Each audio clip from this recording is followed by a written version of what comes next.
Good day, everyone. The Australian Grand Prix is on this weekend as it kickstarts the 2025 Formula 1 season. Now, I have done a lot of content, made a lot of videos on the Australian Grand Prix to preview the event, and I want to do something a little different. For you guys that watch the F1 News Zone, you'll already know how this kind of works, but instead of actually getting news, I've got a bunch of videos that preview the event, so I've got everything that you need to know here. Fast facts, the main drivers to look out for, past winners of the event, the most incredible moments for Australia, and as well, my bold predictions, which I'm sure will not be wrong at all. I'm sure they'll be absolutely correct. So this is kind of your one-stop shop for everything you need to know about the 2025 Australian Grand Prix before it kicks off on Sunday afternoon if you're in that part of the world, or for us in Europe, very much early Sunday mornings. So yeah, I hope you enjoy this video, guys. I hope it's a good rundown. If you're on YouTube, skip to the timestamps in the video if you want to go for a specific thing. It's all listed there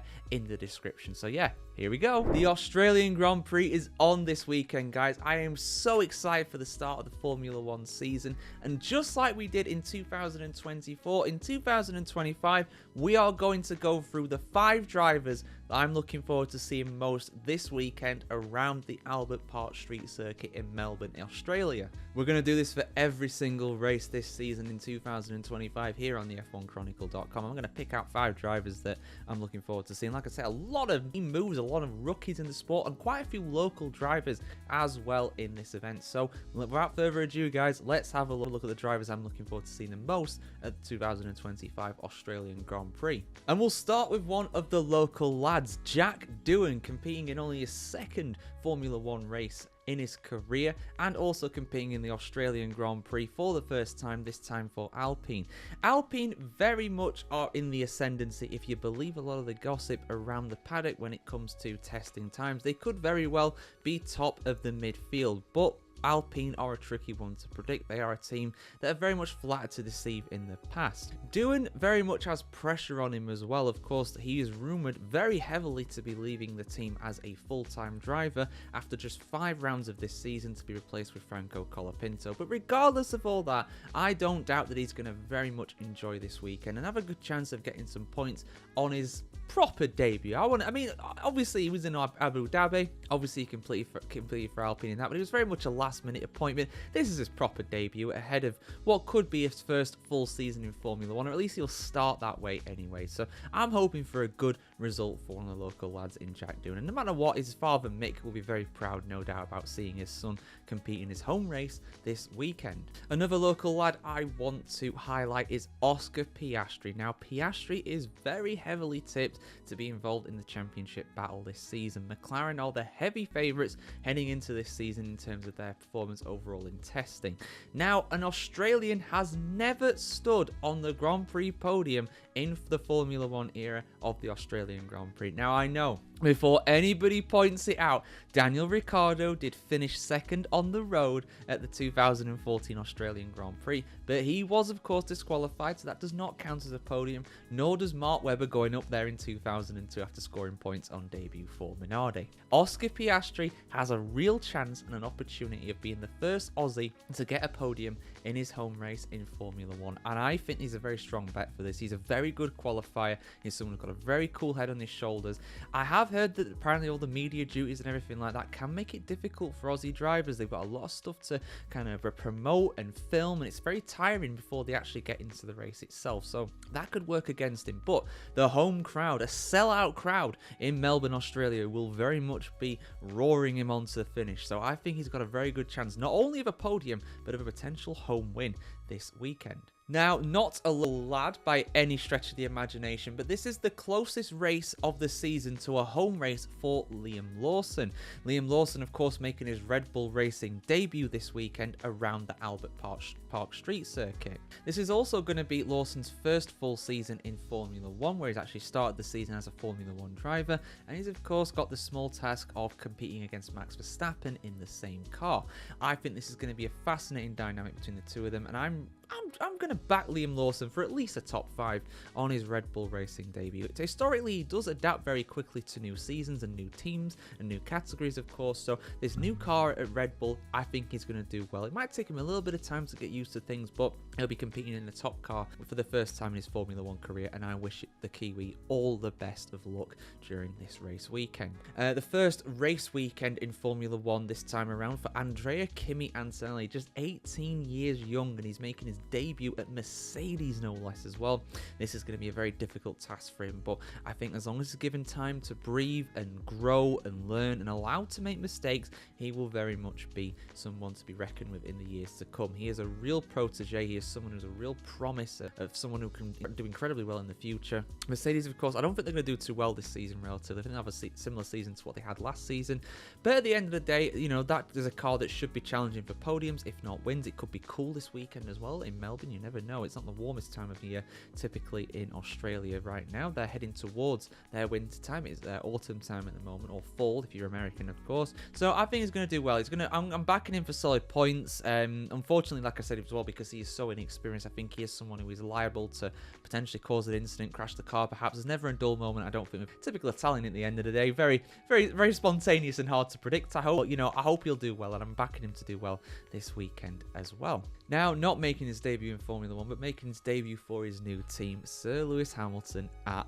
Ferrari. I can't not highlight Hamilton here. Now, Ferrari, they're not the favourites. They're not the favourites coming into this. A lot of people putting them behind Red Bull and McLaren, which I have done personally, and some people even putting them behind Mercedes. I don't think they'll be behind Mercedes. I think they'll be third best. But in terms of qualifying pace, you know, they got Charles Leclerc in the team, Hamilton as well, most pole positions in the history of Formula 1. Australia, though, is not the happiest of hunting grounds for Hamilton over the years. He's had 8 pole positions here, which I believe is a record. One of the most amount of pole positions at a Grand Prix of any description in the history of Formula 1, but only 2 wins to his name. And 2025 will mark a decade since his previous win around Albert Park, and he's not won around the new configuration in 2022 onwards. Granted, he's not had the best Mercedes car during those 3 years either, so you can also chalk it up to that. I think Hamilton is definitely a strong bet to get to the podium, but we'll have to see. It's going to take a bit of time potentially to get used to the car, but it also wouldn't surprise me if he gets, hitting the ground running. And of course, Nigel Mansell, of course, Il Leone, the famous former Ferrari driver as well, has backed Hamilton to emulate him 36 years on from his debut Ferrari win at Brazil all those years ago. I think that's a strong bet and a bold claim for sure, but I think it's possible. You never know. You never know. But yeah, if you want to hear some more bold predictions, I will be putting out a bold prediction video for the 2025 Formula 1 season. And I think that's gonna be a it's a bit of fun predictions. But yeah, those are 5 of the drivers I'm looking forward to seeing this weekend, guys. I mean, we've got full debuts as well for the likes of Isaac Hadjar and also Gabriel Bortoleto this weekend too. Those are 2 guys to look out for. There's not a dull team on the Formula 1 grid really. Even the likes of Sauber and Williams and all, they got a bit of something about them this season. You know, you never know. Things could very much change for them. But that's my take on it, guys. Who are you looking forward to seeing the most this weekend in the Australian Grand Prix? And who's going to win? Who's going to stand on the top step? I want to hear what you have to say in the comments below. For the first time in 2025, it is race week, guys. The Australian Grand Prix from Albert Park in Melbourne, Victoria is on this weekend. And ahead of it, as always, guys, just like in 2024, let's kick off 2025 with the first set of fast facts from the F1Chronicle.com. I'm going to read out as many fast facts within 5 minutes or less as I can. So let's go. The Albert Park circuit, modified prior to 2023 and thus shortened to 5.278 kilometers, is a temporarily built track partially run on public roads. As part of the modifications, new tarmac was laid at the time. Melbourne has the shortest pit lane on the calendar at just 281 meters. Cars therefore spend only about 17 seconds at pit lane speed. Will that encourage more pit stops during the race this weekend? We'll see. A lap of Albert Park sees drivers make just 35 changes. This is the second lowest total on the 2025 calendar after Monza. 71% of the lap is spent at full throttle, also the second highest after Monza in Italy. The turn 9 and 10 section of the lap will submit drivers to the highest maximum lateral G load of the season at 5.1. At the exit of turn 6 / the apex of turn 7, the curb has been replaced by a negative curb, designed to reduce the risk of accidents there seen in previous years. So that's a little modification made ahead of the 2025 race. The barrier on the left-hand side has also been profiled to address this issue. The pit exit line has been repainted back to its 2018 configuration. The exit now reaches further into the pit straight, enabling cars more run as they leave the pits. At 281 meters, the pit lane at Albert Park is the shortest on the 2025 F1 calendar. Cars will only spend 12.6 seconds driving through the pit lane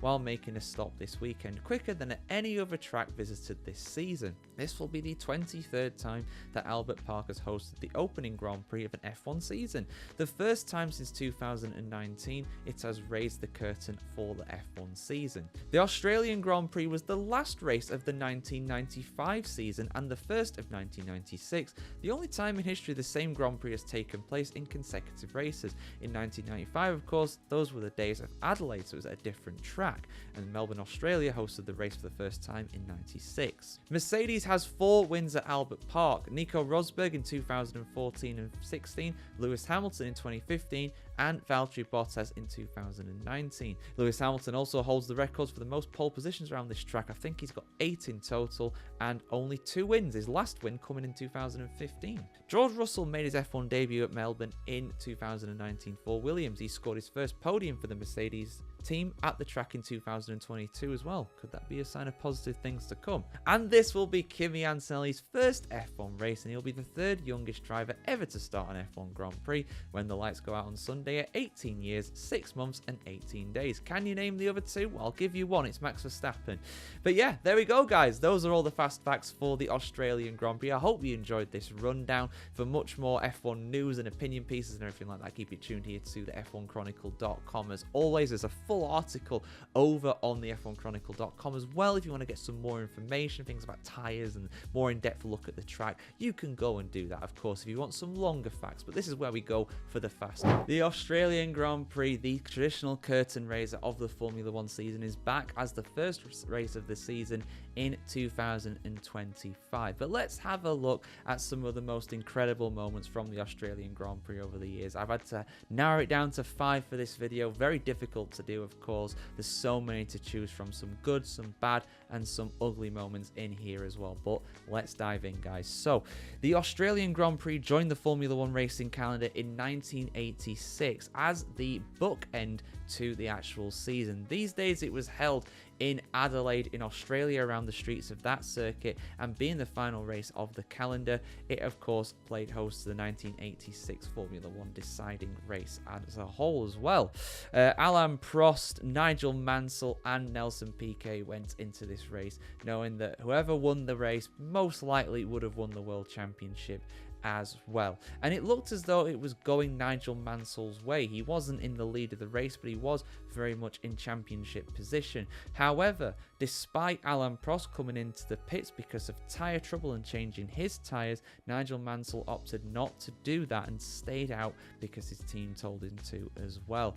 And colossally, that was Nigel Mansell, who of course had his tyre blowout spectacularly down the long straight in Adelaide, ruining his chances of a championship in 1986. Nelson Piquet was also pitted shortly after that on safety grounds, and Alain Prost went to a very unlikely championship in 86, and of course back-to-back championships as well, in a rare instance where the guy not driving the fastest car on the grid actually won the title, something that I think Max Verstappen emulated in 2024. That car was very much not the fastest throughout the whole season, definitely in sections of it. But as dramatic as that was, let's talk about the shortest race in Formula 1 history. 1991, an absolute deluge at the Adelaide circuit. There was nothing really riding on this. Ayrton Senna had already won the championship earlier on in Japan in the previous round, so there wasn't really anything riding on this, and the weather conditions were absolutely horrific. We've never seen rain like this,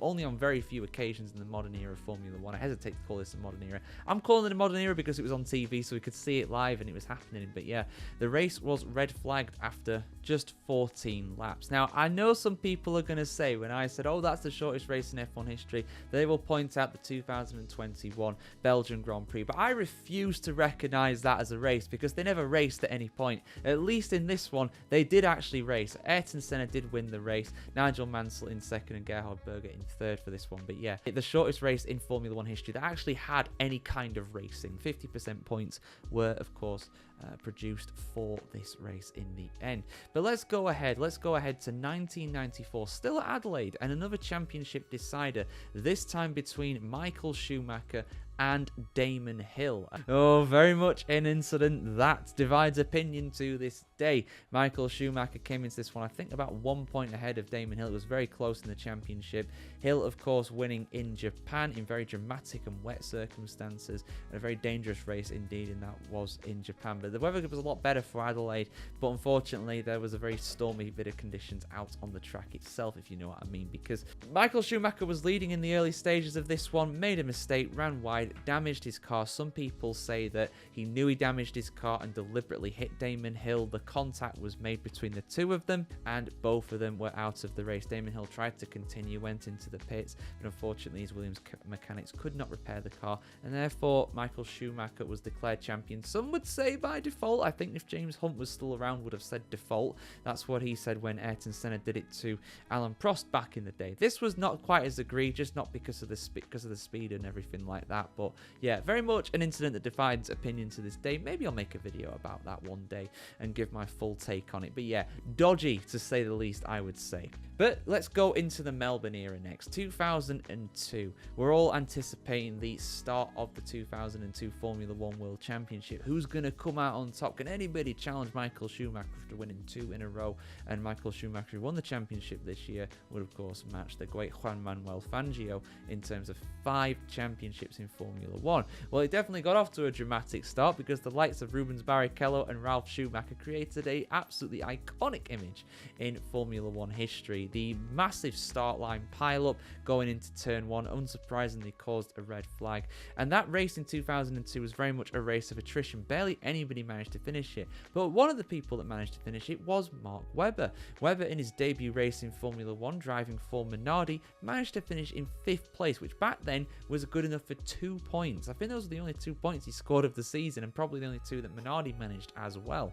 Because of his efforts, despite not finishing in the top 3, Webber was allowed to go onto the podium with his team principal Paul Stoddart and create an iconic image. One of the very few times that an Australian driver has stood on the podium in Formula 1 at the Australian Grand Prix. That time it didn't count for anything in terms of a podium, but Daniel Ricciardo was hoping that his podium in 2014 was going to be enough to become the first Aussie to stand on the podium.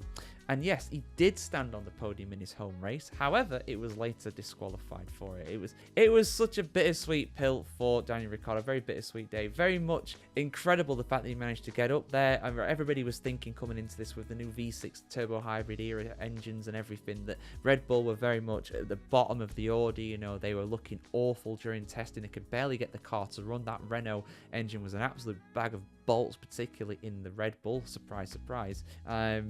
But yeah, despite all that, he managed to finish second on the road. Hamilton was out of the race early on with a mechanical issue. Nico Rosberg absolutely walked it to win the first race of the V6 turbo hybrid era.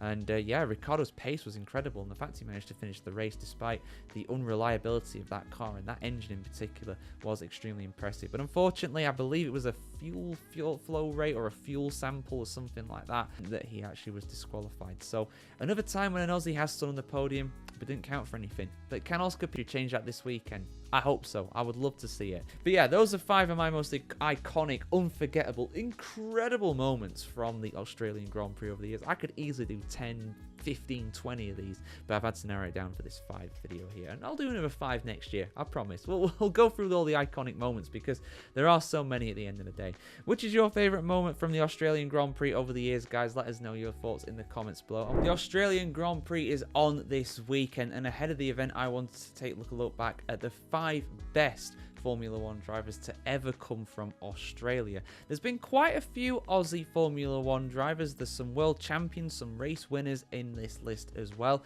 So let's not wait around, guys. Let's have a look at the best Formula 1 drivers to ever come from the land down under.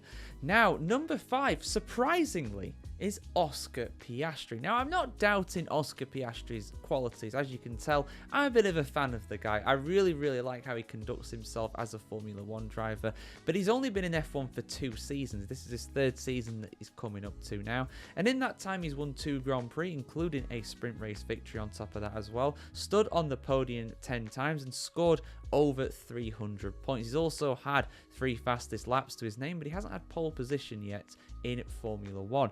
But no other driver, aside from the drivers that are further up this list, have actually won a race and been Australian in Formula 1. The closest we've come to that, aside from the 5 on this list, is Tim Schenken, who got a single podium to his name back in the early 1970s. So Oscar Piastri very much can climb this list. I think he is good enough to potentially be a world champion one day. That's a very bold claim, I know. But at the end of the day, I think he's really showing himself to be a very incredible Formula 1 driver in the future. And I think, honestly, with how good McLaren were last year and how good they are touted to be this year, I think that he's a genuine contender for the World Championship as a result of his car's excellence. But we'll see how he gets on in his 3rd full season, and he could well become the 3rd Australian Formula 1 champion one day. But let's go next to number 4. Now, I really had to think when it came to putting one driver 3rd and one driver 4th. I think you already know the 2 I'm talking about here. The 2 guys that have come kind of close to winning a world championship. And out of these 2, this driver actually came closer to winning a world championship. I've put Mark Webber at number 4. Now, I know this is going to annoy some people when you hear about who's number 3 on this list, but for me, Mark Webber genuinely was a really good Formula 1 driver. He came close to winning the World Championship in 2010. That's as close as he really got. He took a long time to get his first win in Formula 1. He started all the way back in 2002, driving for Minardi back in the day. He drove for the likes of Jag and Williams before eventually making it to Red Bull in 2007, I think it was his first Red Bull season. He eventually got his first victory at the Nürburgring in 2009, becoming at that time the driver who had to wait the longest in terms of race starts before winning his first Formula 1 Grand Prix. The following year in 2010, he did challenge for the championship alongside the likes of Fernando Alonso, Sir Lewis Hamilton, Jenson Button, but he lost out against his teammate in much younger Sebastian Vettel. And after that, Webber and Vettel, they were miles apart for the most part. But at the end of the day, he was not bad for a number 2 driver, it's fair to say. He had a very good career, did Webber, in his time in Formula 1. Over 200 starts to his name, 9 victories, and 42 podiums, including as well a massive 1,000 points just over that. 13 pole positions to his name and 19 fastest laps as well. Very accomplished. But I'm going to put Daniel Ricciardo, the guy who drove the number 3 car in the latter parts of his career, as 3rd overall on this list. Now, this is a controversial one because Ricciardo never really got close to challenging for the championship. In 2014, he was the best driver on the grid aside from the 2 Mercedes drivers. He got 3rd overall in the championship, and I believe that was as close as he ever got to winning the championship. There were some questionable points in his career, particularly later on, but honestly, in terms of raw talent, I think Ricciardo was absolutely fantastic in his heyday in Formula 1. He really was brilliant. His Red Bull days were really his best days at the end of the day, and he also managed to get a win as well for McLaren in 2021 in Italy. I think it was 2021. Got 8 wins to his name, 32 podiums, so not quite the same totals as what Mark Webber managed, but I think in terms of raw talent overall, Daniel Ricciardo genuinely, if you put Ricciardo in a championship winning car which he never was at any point in his career. I think he could have got closer to winning the World Championship than what Webber did. Webber, of course, was in a championship winning car on 4 occasions during his career between 2010 and 2013, and he never won any of them. So that has to count against him. Ricciardo never quite had the same opportunity as what Webber did. So I think Ricciardo, as a bit of a what could have been, I would put him slightly ahead of Webber, although it's a very, very close call between the two of them. But let's move on to the world champions. 2 world champions have come for Australia over the years, and the most recent one of those is Alan Jones, who of course won the world championship in 1980, becoming the first ever Williams driver to win the world championship. His career spanned from 1975 to 1981 and also made comebacks between 1983 and 1986 as well. Primarily racing for Williams, he also raced for the likes of Haas. No, not the Haas that you know now, a different Haas. And also Shadow as well. I think he got his first win for Shadow as well back in the day. A very good driver, as someone who is criminally underrated in my opinion. You know, the more I think about Jones, the more I think, you know, this guy actually was pretty decent. He definitely deserved his world championship back in 1980, and like I said, a pioneer there as well. And still to this day, the last Formula 1 driver to ever come from Australia to win the World Championship. But who did it before him? Come on, you've got to know your motorsport history. You've got to know who it was. It was Sir Jack Brabham. Sir Jack won his first 2 championships for Cooper in 1959 and 1960, becoming a select group of drivers to win back-to-back Drivers' World Championships. Jack won 14 races from 128 starts. Of course, he did compete in Formula 1 for 16 years between 55 and 1970. Of course, in those days, the championship calendar was a lot smaller than what it is now. 31 podiums to his name as well, and 13 pole positions as well. Not bad going at all. But the most impressive thing about Sir Jack is the fact that he managed to win the World Championship not only after the age of 40. Not many drivers have done that, of course. You know, the likes of Fernando Alonso and Sir Lewis Hamilton will look to emulate that in the near future. But Jack also managed to win in a car of his own making. He won in the Brabham. The team competed in Formula 1 from the 1960s to the early 1990s as well, and it's still around today as like an esports team. I think they've revived it as David, one of his sons. But yeah, Jack Brabham, incredible driver back in the day. 1966 winning in a car of his own making, something that is never going to happen again in Formula 1. Never, you know.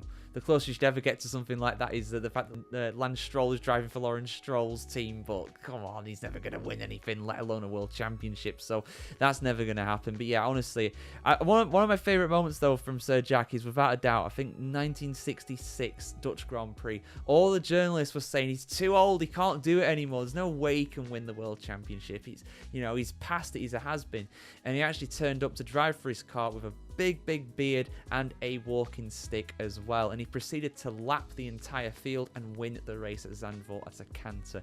Sir Jack was an absolute class act, and he's someone who we very much miss in the Formula 1 paddock these days, passing away in 2014. I do recommend that you go and watch the interview that Sky F1 did years and years ago when they first got the coverage of F1. One of the last interviews he probably gave as well, actually. So yeah, really incredible driver, and very rightfully a racing knight as well. Not many of those in the history of Formula 1. So yeah, those are my picks for the top 5 Australian Formula 1 drivers. All race winners, 2 world championships, and one guy that definitely got close in the form of Mark Webber, one guy who got kind of close in Daniel Ricciardo, and also a driver that could very much be a champion in the future in the form of Oscar Piastri. But who is your favourite Australian Formula 1 driver of all time? And can Oscar Piastri become the first Australian to stand on the Formula 1 podium in the World Championship era in his home race? No one's ever done it before. Ricciardo did stand on there in 2014, but it got disqualified later, so it doesn't count. Let us know your thoughts in the comments below. Formula 1 is back this weekend for the first time in 2025. It is Raw Week. It is race week in Formula 1. The Australian Grand Prix gets us kicked off for the 2025 season, a season that is very highly anticipated. It's going to be a very competitive and exciting one One throughout. We all hope. We will see what happens at the Australian Grand Prix. But let's have a look back to the past now. Let's have a look to the winners, the most successful drivers in the history of the Australian Grand Prix. The Australian Grand Prix has been on the Formula One race calendar ever since 1986, first being held at Adelaide between 86 and 95, and ever since 1996 we have been going to the incredible Albert Park Street circuit, where of course it went under a revision for a new layout in 2022. But which drivers have won the most over the years? Which have been the most successful drivers in the history of this event? Now, before any of the anoraks or statisticians do get on me for this, this is only during the Formula One World Championship era of the race. Now, the Australian Grand Prix was a non-championship Formula One event ever since all the way back to the 1930s, if not even before that. There are some very successful local drivers from Australia on that list, but they don't count for this. It only counts from 1986 onwards. So I will very quickly read out the guys who have won multiple races here during the F1 era. Gerhard Berger, Ayrton Senna, Damon Hill, David Coulthard, Kimi Raikkonen, Sir Lewis Hamilton and Nico Rosberg all won twice at the Australian Grand Prix during their career. Hamilton can of course extend that to 3 wins and go further up this list if he manages to do that.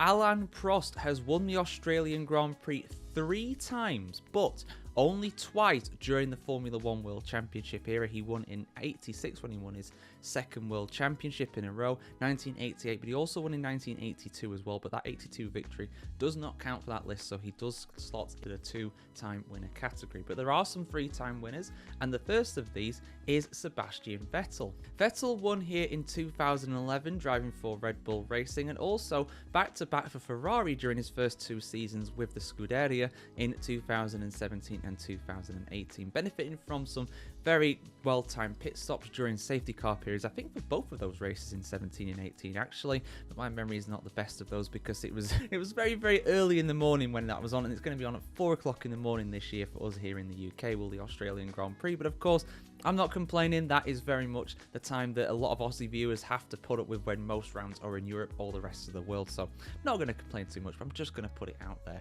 But I'm also going to put it out there that a very successful driver for the Australian Grand Prix is Jenson Button as well. Albert Park was very much a very good track for him. He won 3 times here. He won for Brawn in 2009 on the season opener. He won in 2010 for McLaren and also 2012 for McLaren as well. 3 victories in 4 seasons. Not bad going at all for the 2009 Formula One World Champion. But who is the most successful driver in the history of the Australian Grand Prix during the Grand Prix Formula One era? You can probably guess it already. It's Michael Schumacher. Schumacher won all 4 of his Australian Grand Prix driving for Ferrari, doing so in 2000, 2001, 2002 and in 2004. I believe those victories in 2001 and 2002 as well were with older cars. Ferrari used to start the season sometimes with their previous year's car, something that you'd never get away with nowadays, but were of course the team in Formula One to beat during that time. 2002 he very much escaped the chaos at the start, something that I will mention in my Australian best moments video as well here on the F1Chronicle.com. But yeah, for now Michael Schumacher remains as the most successful driver in the history of the Australian Grand Prix. He's tied on 4 victories with Lex Davison, who also won 4 times but during the non-championship era of the Australian Grand Prix. He won in 1954, 57, 58 and 61. So shout out to him. I'm also going to shout out Roberto Moreno as well. Now he won the Australian Grand Prix 3 times, all during the non-championship era, 81, 83 and 84. But of course a very accomplished Formula One driver as well later on in his career. So it's an interesting stat there of course. And of course the great Sir Jack Brown as well won the Australian Grand Prix 3 times, again all during the non-championship era. Jack's time in Formula One was way before it became a actual Formula One championship event. So yeah, there you go guys, some very successful drivers over the years. Very unpredictable races, the Australian Grand Prix. No driver has really truly dominated it. Even a driver who has won, I think he's got 8 pole positions in Australia, has Sir Lewis Hamilton, but he's only won twice and he's not won now for 10 years. But can he break that duck? We'll have to see. Who's your pick for the winner this season, guys? Let us know in the comments below. So the 2025 Formula One season is right around the corner, and with that in mind, I'm going to give some bold predictions for this Formula 1 season. Now, if you follow me on the Football Chronicle, you'll know that I love giving out bold predictions for seasons, and in most cases actually messing them up and getting them very, very wrong. But the point of a bold prediction is not to go for the favourite. I'm not going to say that, for example, Max Verstappen's going to win the Drivers' World Championship in a bold prediction, because that's not a bold prediction now, is it? Because he's the favourite. So a bold prediction in this case is something that I think is possible, but something that is not likely to happen. I'm sticking my neck out. I'm going to make this fun. Let's not just go for the boring, the ordinary predictions that everybody is going to give. Let's go for something a bit left field, something that is unlikely to happen, but I think could happen. So I'm going to give 5 for the 2025 season, and we're going to start with Ollie Bearman. Now I want to talk about Bearman for the first prediction because, and I've said this before, I think that out of all the rookies, so there's quite a few rookies obviously, I still count Liam Lawson as a rookie personally. We've got obviously Kimi Antonelli, we've got Jack Doohan, who's at Alpine, Gabriel Bortoleto, who is at Sauber, and we've also got Isaac Hadjar at the Racing Bulls. That is a quarter of the grid. That is 5 different drivers. Now, I said out of all those drivers, I thought the most likely one to actually beat their teammate in 2025 is Ollie Bearman. I think Ollie Bearman is going to outscore his much more experienced teammate Esteban Ocon at Haas. You guys know that I don't particularly rate Ocon very highly. I feel like he's a very much a headline driver, someone who gets an incredible result once or twice a season, and then for the rest of the season, the guy is absolutely anonymous. I really do rate Ollie Bearman highly. He's had 3 races in Formula 1 so far, 2 of them for Haas. 2 of those 3 races he did very well, and the other one he struggled in Brazil, but again, you know, he's a very young driver. You can expect the odd mistake here and there. But I think overall throughout this season, I'm going to back Bearman to be the only driver to beat their teammate over the course of the season. The rookie drivers, I should say, to beat their teammate over the course of the season in terms of points. I don't think that Antonelli will be able to beat Russell over the course of a season. I'm not backing Hadjar to beat Tsunoda. I don't think that Vettel is going to beat Hülkenberg. And I definitely don't think that Liam Lawson is going to Max Verstappen over the course of a season. So I'm going to back Bearman to be the only one to beat their teammate as a rookie. Now, last season we had an incredible variety of different winners, and my next 2 predictions are all related to that. Now, this is a very bold one. I'm going to say 5 different teams to win a race in 2025. Now, last season we obviously had Ferrari, Red Bull, McLaren and Mercedes all win multiple different races, and I think they'll continue that. I feel like Mercedes won't be particularly great this season, but they'll have the odd race, a cold race in Las Vegas, Silverstone, Spa, somewhere like that. That'll suit them and they'll do very well there. So I'm going to back all 4 of those teams to win again in 2025.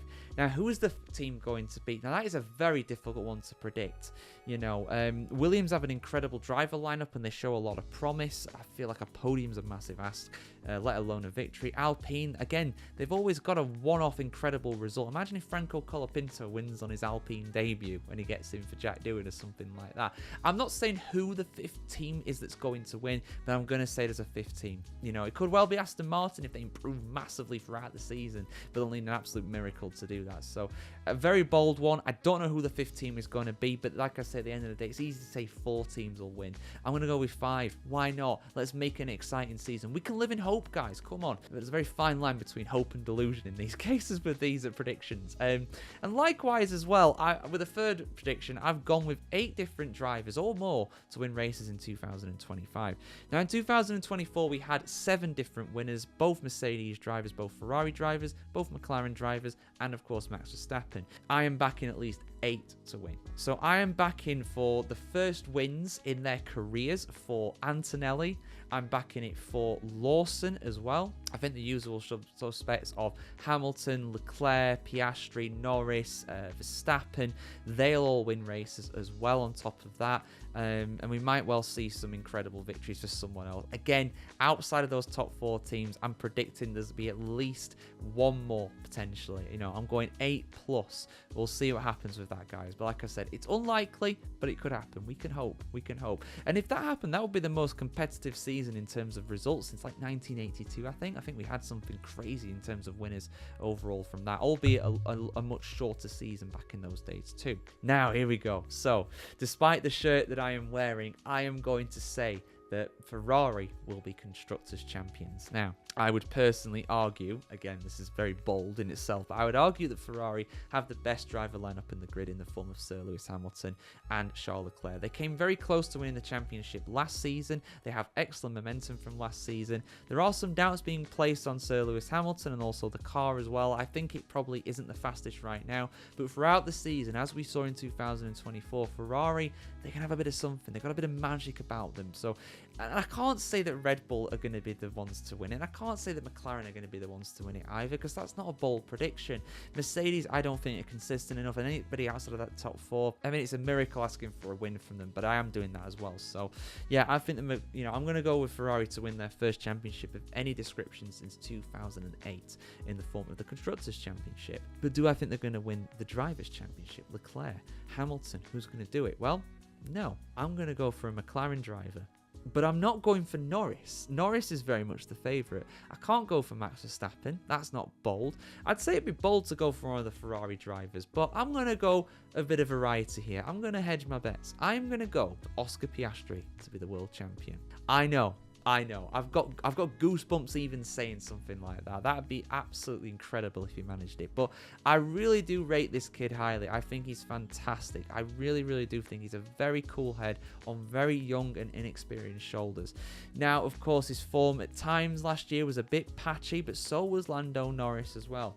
I do think Lando Norris is a much more likely driver to win the championship, as is Max Verstappen. As in truth, I would probably say Leclerc is as likely and Hamilton arguably more likely because of his championship winning experience. But you gotta start somewhere. Norris hasn't won a championship yet, and McLaren are very much coming into this one as the heavy favourites. Everybody's saying after pre-season testing they are the favourites. Max Verstappen is saying in the media that he doesn't think he's got any chance of winning in Australia. But can the Aussie do it? I think he can. I really do think he can. I think it's a very bold prediction to it, and I don't say it, but like I always say with these kind of things, let's make it fun. Why not? Let's go for it. So, in short, to summarise, my 5 bold predictions for the 2025 Formula 1 season. Ollie Behrman to be the only rookie to beat his teammate throughout the course of a season. So he's going to beat Esteban Ocon. I'm going with 5 different teams to win a Grand Prix.